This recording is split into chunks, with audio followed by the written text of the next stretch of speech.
There was always a fight going on, regardless. He wanted me back. He wanted to fix everything, which I already knew wasn't fixable. I had PFAs out against him that he broke several times. The day came, it was on a Saturday, and I heard noise on my back porch, which didn't have any stairs or anything to it. It was about probably 14 feet in the air. So he had climbed up onto my back porch, and when I went through the kitchen to go to the back door to find out what was out there, he was standing at the door with a gun in his hand. Lets me let the kids out. Well, in the front of the house, the front window, it was probably 3 feet off the front porch. So he let one of the officers set his gun down, come up onto the front porch. I handed my son out the window. As I'm handing my son out, he had the gun to my daughter's head, a loaded gun to his 3-year-old daughter's head. While the cops are there, because I guess he figured, she's his shield. Let me let her out the window. I tried climbing out, but he yanked me back in. How he did what he did next, he had raped me 3 different times while we were held up in the house. And finally, at the end of everything, he had the gun to my forehead and said to the negotiator he had on the phone, like, I'm tired of playing games, this is it, I'm just gonna kill her, just to get it over with. Well, as fast as he said that, is as fast as the SWAT team broke in the front door, ran up the steps. He had swung me around, so then I was his shield in front of him. He had the gun to my head. They're yelling for him to drop the gun. He wouldn't drop the gun. I don't know if he moved. They all hunched over, like squatted down, and then they shot. And they shot him down, yanked me to the ground, like dragged me down the steps. I guess they don't want you standing up.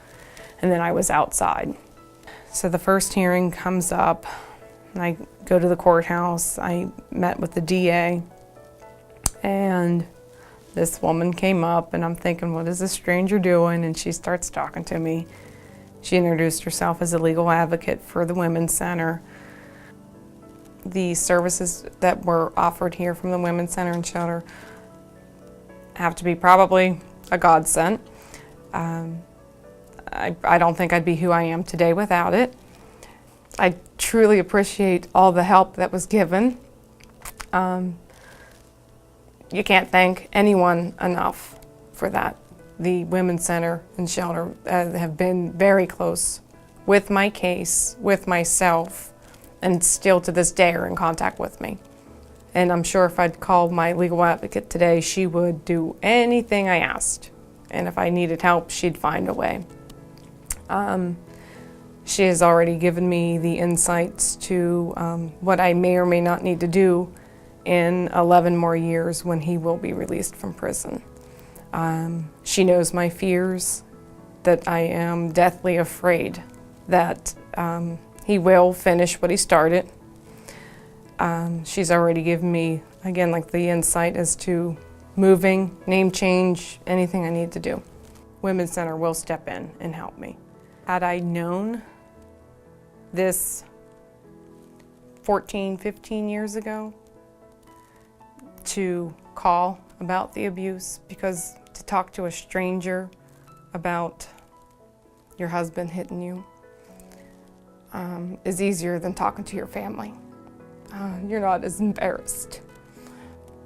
I would do whatever it took to help one other person. For somebody to seek the help that's out there before it gets to what happened to me. I was that close to death. My daughter was that close to death because of an abusive person. But there's hope out there. There's tons of hope out there. You just, whoever the next person is, they need to know that there is strength within them that goes above and beyond. It just needs a place like the Women's Center to spark that strength in order for you to walk away with your head high.